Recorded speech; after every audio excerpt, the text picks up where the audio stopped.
this experiment, we will take a plate and place a candle in the center of the plate.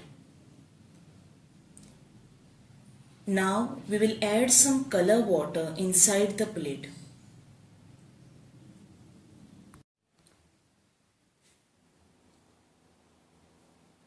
Next step is to light up the candle.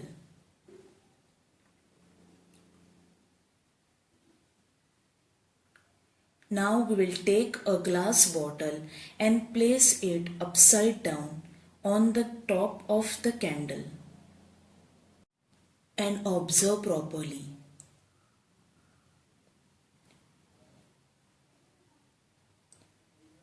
We can see that the candle flame slowly got extinguished and the water in the plate start rising up into the glass. So how does this happen? Before placing the glass on the candle, initially when we burn the candle, it undergoes combustion reaction in the presence of oxygen and releases energy in the form of heat and light. Now, as the candle is still burning, it heats up the air around it. Now, when we place the glass on the candle is still burning inside and the air inside the glass gets heated. These heated air molecules occupy more space and thus increase the pressure inside the glass. Now, as the pressure inside the glass increases, some of the air molecule escape through any available opening. Now, since the glass is placed over the burning candle, it consumes oxygen that is available in the glass and the candle gets extinguished. As soon as the candle gets extinguished, the air inside the glass cools down and this creates a partial vacuum inside the glass. As a result, the pressure inside the glass becomes lower than the pressure outside the glass. Therefore, the higher pressure that is outside the glass pushes the water into the glass to equalize the pressure both inside and outside the glass.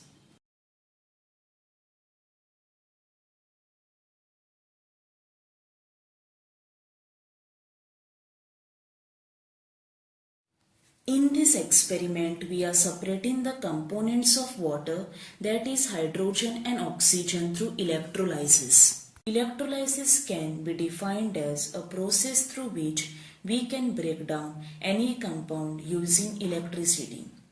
To perform this experiment, we will take a glass bottle and add some water in it.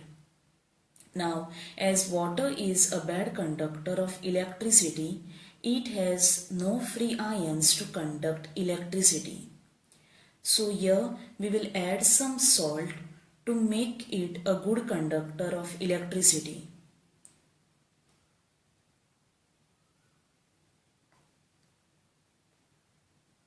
And stir the solution well so that the salt get completely dissolved in water.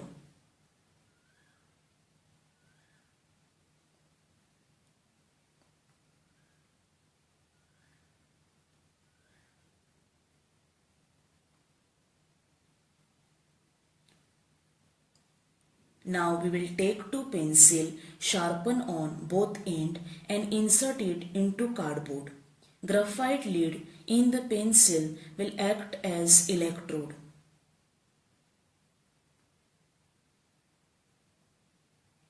Now place the cardboard paper with pencil on top of the glass. Now hold the battery on top of the pencil such that battery terminal are touching the pencil lid. Now wait and observe properly. As soon as the battery terminal touch the pencil lid, we can see bubbles forming at the end of the pencil lid and they are floating upwards. Those bubbles are the components of water, that is hydrogen and oxygen, that got split. Now, the lead which is attached to the positive terminal of the battery act as anode, while the lead that is attached to the negative terminal act as cathode. Oxidation takes place at anode while reduction takes place at cathode. Therefore, oxygen here undergoes oxidation and gets collected at anode, while hydrogen undergoes reduction and gets collected at cathode. Also, we can see more bubbles are observed around cathode as compared to anode. This is because of the chemical structure of water. Because each molecule of water contains two atoms of hydrogen and one atom of oxygen. Hence, we see more bubbles of hydrogen are observed. Also, salt which is added in water here act as an electrolyte helping with the flow of current, and it also get decomposed during this process and chlorine gas is released. Therefore, we can say that during the electrolysis of water in the presence of salt, hydrogen, oxygen and chlorine gas are produced.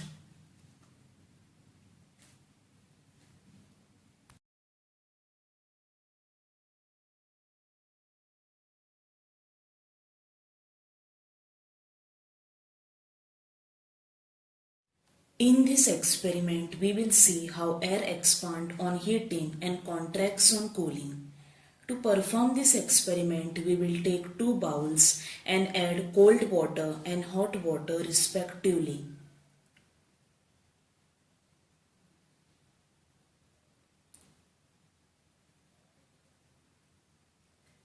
Now we will take an empty bottle and stretch a balloon tightly over the neck of the bottle. First, we will place the bottle in hot water.